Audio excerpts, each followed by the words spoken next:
where we are with AI is really causing us to have a little bit of a disruption of how we actually do our job.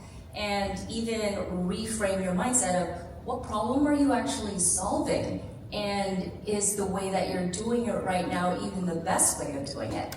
So it brings back to design thinking in a way. What is the problem? Who are the end users? Or who are the people being affected by these problems? And what is it that they really need to get accomplished? And where I see AI coming in is being able to augment skills and mindsets and even like changing how you learn, and there's just so much there. So a little background about me. I'm originally from San Francisco Bay Area. I grew up there. I came to Ottawa in 2020, and I personally was finding it a little challenging finding those disruptive mindsets, those entrepreneurial, intrapreneurial folks. And that's when I realized that, you know what? I want to bring some of that innovative culture here to Ottawa. So that's when my co-founder and I worked on building AI Tinkerers, which is a community of over 1,700 builders. And it's amazing what actually comes out of these builders as soon as they realize that the current rules in their institutions, in their universities, don't apply in this space. We give them the permission to learn, to play, to test the boundaries, and given the rate of AI adoption and how much things are changing at such a rapid rate, we really value the knowledge sharing aspect within our community to the point where people share the information, share new, let's say like share new open source models, and they tinker, they play, and all of a sudden, as soon as they learn all of these skills and tools, they start thinking about the problems they actually have. They look into their organizations and start identifying, hey, where can I implement this new solution to? And that's where I'm seeing what's happening within these institutions. And I don't know, I just get so excited about it. No kidding. Go ahead, Marie. Yeah, I was just going to add two things about adoption. So first of all, one thing that we're doing at the University of Ottawa, I've mentioned that we're training our students, say, in science and technology, engineering students, where we have a lot of enrollment in the last few years, but we're training them in the technology, but also in all of the core competencies of the arts and humanities to make sure that they're developing the critical thinking, thinking ethically also about AI, working in teams, understanding the social and cultural impact of technologies. But we're also doing the same thing for our students in arts and humanities. So we're hoping, we have had a huge emphasis on digital humanities in the last few years. So how we can integrate AI and increase the adoption of the technology in arts and humanities. So it's really across the board and trying to bridge these different disciplines and break the silos between the science and the arts, and really being the argument that we need all of that. And I think that's what industry is asking for, and it's basically what our students are also expecting from us. And the second element, and something we've mentioned, the minister talked about trust, and people on this panel also mentioned the importance of trust for adoption to be increasing. And I think the research community has a huge role to play there, because it comes back to the quality of the data. It's a question of privacy of our data, integrity of our data, of course, but it's also the quality. Where is the information coming from? How are we building these data sets? So we really have to invest in those data and making sure that the data we provide to AI is diverse, is representative, is of course truthful and valid scientifically. And at the University of Ottawa, we're really leaders in terms of building those huge data sets. I can give you examples in the healthcare area, for instance. We've built data sets for rare diseases for children along with CHIO. We've built the Archimedes data set, which is the largest data set on healthcare in Canada right now. So really trying to provide that kind of quality of data so that Canadians trust that data and make sure that they adopt the technology. I'd add one thing to that adoption that sort of really resonated with me. This, unlike some past technology transformations, there's no question that this will be bottoms-up innovation. There's not a clear perspective of exactly what we can build off of this. And so, to drive adoption, you have to get people to build. And candidly, building something that summarizes your email a bit better, not all that inspiring. So you've really got to find these things that are unbelievably inspiring. And within your organizations, I guarantee you somebody is building. They are being built. We're figuring out not how to do work with less people, but how to solve problems we couldn't solve before, whether it's in the healthcare realm or energy extraction realm. And so you've got to find these inspirational stories and really, really highlight them. It's a heavy lift for everybody. We're all already very busy. To constantly have to keep up on these capabilities, it's a lot of work. You need to be inspired that it's worth it, that the problems you're solving matter, and then you need to spread that around. I absolutely agree that we need inspiration to help drive AI literacy. AI literacy is going to be a really big problem in general. I could see the huge gaps. People in our community, they're very knowledgeable. They could build their own startups. They could build their own products from, like the blink of an idea. But we also have folks coming into the room who've never touched AI in the first place. They come in intimidated and wondering if the room is for them. We have this opportunity to bring AI literacy to the masses, but we have to do it in a very human way. And that means we don't see it as replacing people. We see it as replacing the drudge work. We also believe that part of being human is bringing, smaller businesses and connecting them to builders to solve actual problems they're facing. And also organizations. When organizations have a very bureaucratic process, it stifles entrepreneurship and innovation, which is needed to catch up to the speed of what is happening. So encourage some of those employees to experiment on their own without the rigidity of these processes and red tape, to just try things. I'll add a little drop of what we're doing at AGI Ventures. So we started with community. We're not abandoning community. It's part of us. So one initiative we're doing is helping local businesses who don't have a website. And just think about it. Websites are basic, but there are still a lot of businesses that don't have it. And we're pairing our builders to help them build these websites and teaching them basic vibe coding skills. So imagine those like that multi-pronged approach of giving back to community, giving our builders a purpose to solve a problem, and small businesses that dignity and accessibility to this knowledge that they may not think it was for them. But we need to tackle this in a very human way and involve as many people in the process. Makes a lot of sense. And so let's take a quick minute to check in on our poll. And I gotta say, I'm a little bit surprised, and in a positive way, but when we asked the audience, does AI represent a threat or an opportunity? 91% of you said an opportunity, so that's awesome. Glass half full, awesome. Are you anxious about AI displacing your role or roles within your organization? 80% said no, so again, pretty optimistic room here. Now, Matt talked about AI being a grassroots-led initiative, and I want to stay with Neilda for a minute because one would argue that we're in this golden age of entrepreneurship. Small business has been the lifeline of the Canadian economy for over a century.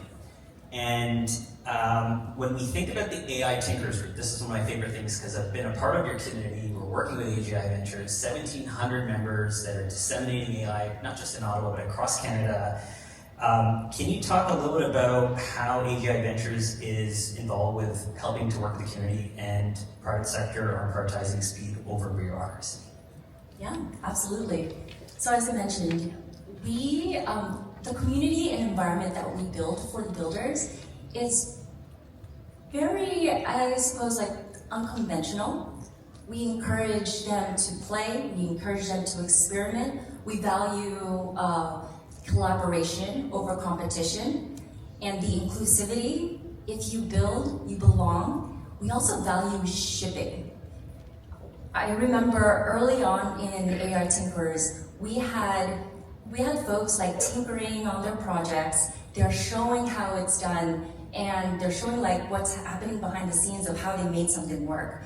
It's great, but sometimes these projects stay on their computers, they don't ship. So what we ended up doing is kind of like changing the objective to get as many builders to be inspired by what they want to build, learn how to build it, and then ship it as fast as they can. And that speed is sometimes like, this seems like a very simple thing, but for some builders, all they need is permission. It's almost like they're waiting for someone to say, make it work. You can do it. Just ship it. Ship it this weekend.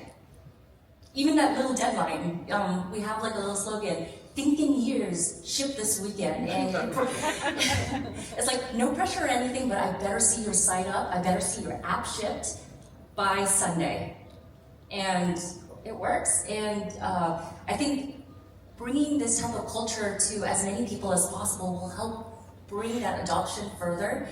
And it seems like, I mean, initially I was thinking about, I was just bringing San Francisco culture and what I've been used to. I've been to so many events there. I love the energy and the ambition, bringing it here. But I put it through a filter in my head.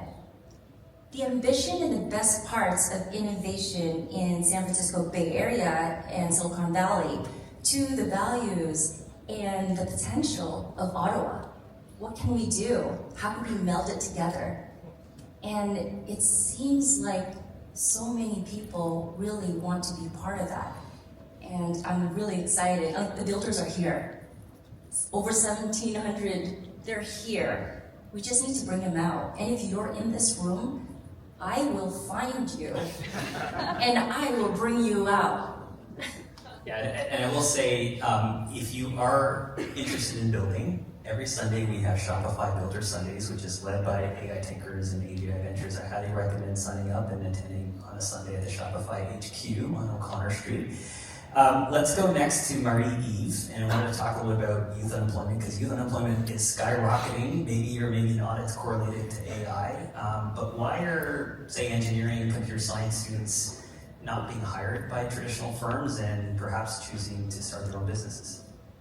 Right, so let me start first of all by acknowledging the situation we're in. There was a recent report by the Coalition for a Better Future that mentioned that for youth between 15 and 24, 12% of them were nor in employment, nor in training in universities or in colleges. So that's very worrisome, of course, and we have to find pathways for these young people to come back to colleges and universities and come back to employment. But to answer more directly your question, first of all, we certainly embrace and celebrate and support entrepreneurship at the University of Ottawa and in our university ecosystem. So, for instance, we have our entrepreneurship garage that has had over 4,000 students in the last decade, for propelling many startups and spin-offs from our labs and from the Faculty of Science and Engineering in particular, but also Faculty of Arts and other faculties. So I think we have to embrace and celebrate that entrepreneurship vibe, but we have to connect it, of course, to the ecosystem, and that's also where I think universities are doing great. So two things or two ways that we can achieve that. So first of all, the University of Ottawa, many of you know, has a campus in Canada North. We've been establishing a space there since 2018, and it's growing right now.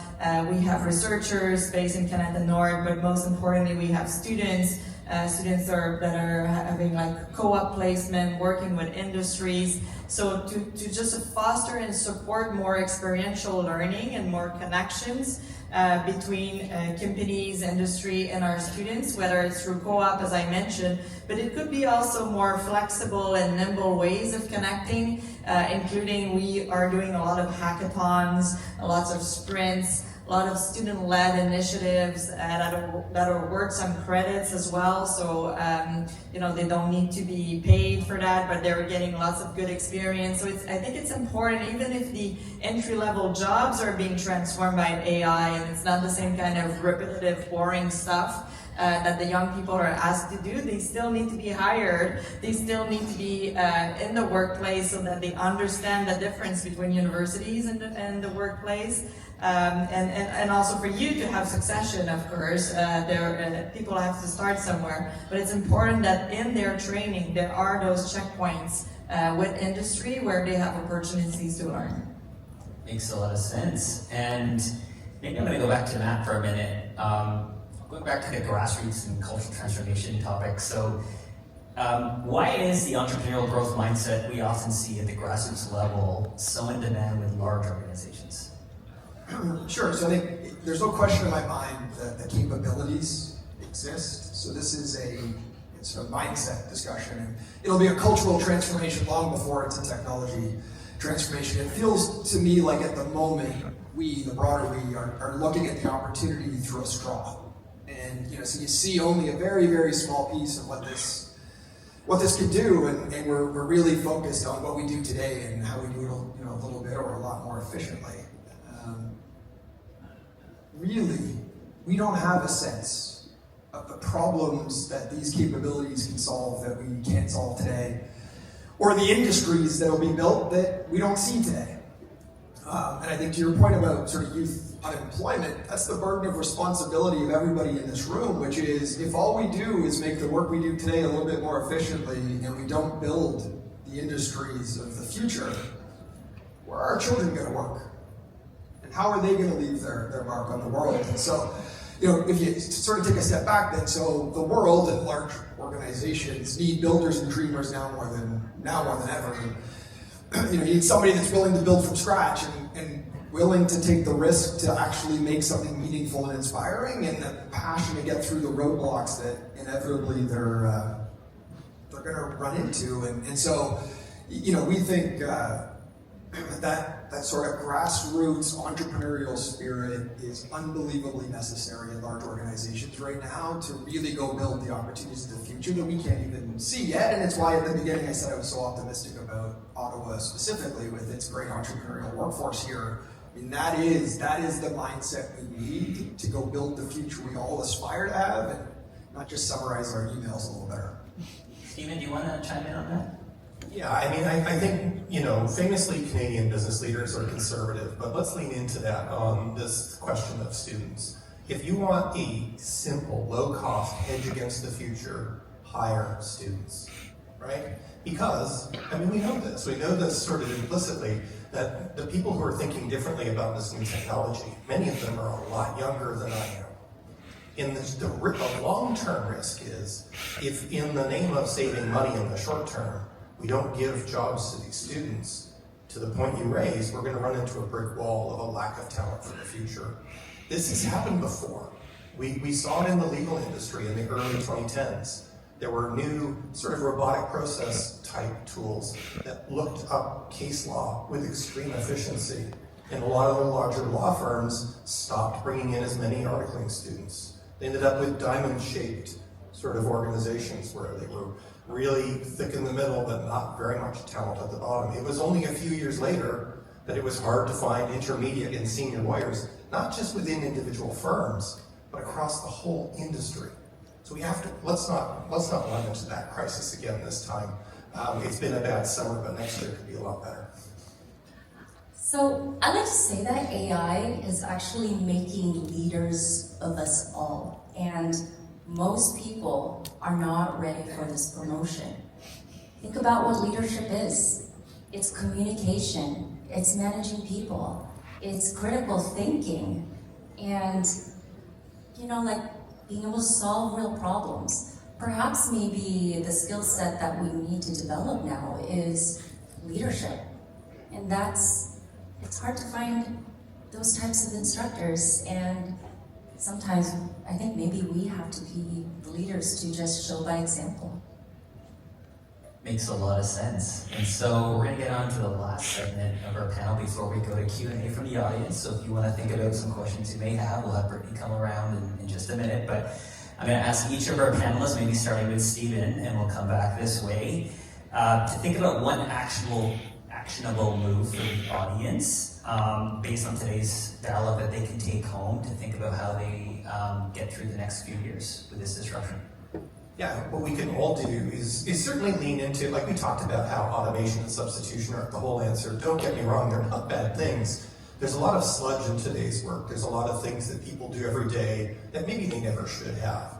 And a lot of repetitive work expands the field space available. We all know this. We have to get through this period. So how can we use AI to substitute, save money, but to build capacity to invest in the future so that people have capacity, not so that we necessarily take their job back from them, but they have capacity to learn new skills, to help redesign their own job, to move to new value for the customers they serve within the organization using AI. These augmentation opportunities are the big ones, and leaders need to help because our whole organizations have not been composed to design work. Who owns work? Who gets to redesign it? These are questions we're just beginning to tackle, and the ones I think we need to lean into. Matt? Yeah, so I think the biggest mistake we as a country can make would be to create a nation of haves and have-nots relative to AI. We don't know where the next builder is. We don't know what they look like. We don't know what background they have. We don't know what they're doing today. So for me, it's really 3 steps. 1, get it in the hands of every Canadian. Right? Every Canadian needs to get their hands on these capabilities, learn how to use them. 2nd, invest to educate them. Right? You need to have the capability, but more importantly, you need to be confident that you can reap benefits from those capabilities. And the third one's really, really important. I think Minister Sullivan said it really well. Then the rest of us have to get out of their way and let them build really, really inspiring things, and then we broadcast and echo those inspiring things. Couldn't agree more. Neilda? I'd say find those AI champions within your organizations and people around you. We see them all the time. Here are the traits. They're very, very curious. They're intrinsically motivated. They're resourceful. They're adaptable. And they're very resilient. They'll find ways around, like different rules or bureaucracies, and of course, they're going to be very passionate and excited, and, they'll be excited to tell you, what they've been building on the side. So find them, foster them, and allow them the opportunity, I like what you said, get out of their way, or at least get some of the bloggers out of their way, so they can make an impact within your organizations. Love it. Find your AI champion. All right, Marie-Eve. So perhaps two takeaways. First of all, I want to reassure you that colleges and universities are used to being challenged, to have to, question our pedagogies, our programs. This is our core business. We're a business of change. We're a business of hope. We're a business of dreams. So be reassured that post-secondary institutions are, training the students that you need. For us, it's, jobs are changing, but it's mostly the tasks and the skills required that are changing, and that we're up to that task. And the second takeaway is partner with us. We need to build on the strength of this ecosystem. This is an amazing city. We've heard it from our mayor. We've heard it from the minister. This is a city where we are connected with government policy around AI, a law of AI. It's a community where we have the tech park and all of the industry leaders. It's an industry that has great strength in terms of workforce. It's an international community. It's a very inclusive community as well. So partner with us and hire our students. Do some research partnership with us. We're ready. Thank you. Amazing, amazing. All right, I'm going to ask Brittany to come around with the mic, and if anybody has a question for our panelists, stick your hand up and we'll try to get to you. Oh, we have one question right there on the right.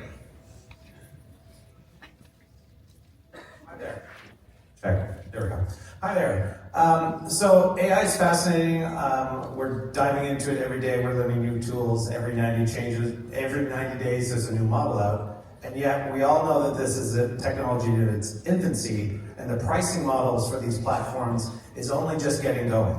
So when ChatGPT and Anthropic models become fully privatized and the price doubles, triples, because it's now an essential aspect of our workflow, have you guys thought about how that's going to change the rollout and the broad-based adoption when you need Claude not to have a limit anymore? You've now built your company on the backbone of these tools, and you can't have it run out after 20 minutes because you get into your flow and then have to wait till tomorrow. Yeah, that resonates pretty deeply with me, but I'll ask the panelists first to chime in and maybe have a couple comments on that. Do you want me to jump on that one? Go for it. First of all, I think we've seen the complete opposite in the last 4 to 5 months. Competition's a pretty wonderful thing. And so we've seen the cost of access to these models come down very, very dramatically, even in the last 6 months or so. And so with that competition, I think breeds price pressure right now. Now, I think your question's really valid, which is you don't have to read too deep into the press to see some of these organizations that are building the major large language models are spending a huge amount of capital and not making any money yet, and eventually as a private entity, they will have to make money. I think we've seen competition bring prices down, and then my advice would be think about the optionality that you're building in. As you build your capabilities, ensure you have your own leverage. Right? So yes, some of these tools are remarkable. I'll tell you over time though, they will all be very, very similar. Right? They all have unbelievable capabilities, more capabilities than humans probably need to solve the problem. So ensure you're building an optionality, the ability to move between models to keep your flexibility to keep solving the problems you're trying to solve. Yeah, I think Matt, I couldn't agree more. I think having that kind of abstraction there to be able to switch from one to the other, and eventually most of these models will probably be achieving artificial general intelligence and more or less be tradable, but you need to add the value on top. And so there are tools to help you abstract and not get locked in with one model. And of course, there's open source models as well. Stephen, did you want to? Yeah, it's a really good question, and we have started to see some clients take action on it by building workforce planning modules that not only track the humans in their system, the tasks they're doing, the skills they have, but token costs. And frankly, I look forward to a time when token costs are clearer, because it will make human capital decisions in workforce planning simpler. Because you'll be able to compare the cost of a machine doing it versus the cost of a human doing it, and make rational decisions about who does what. Well, doesn't that sound, and I know it's been said before, but that this future of agents, so agentic AI, working alongside humans, is a lot like having a digital and a human workforce. And there's a bit of a mindset shift in it there for us, is to start to think about, yes, it will drive cost, but so does the workforce, and how are we going to create data and workforce management systems that help us make the right decisions about that?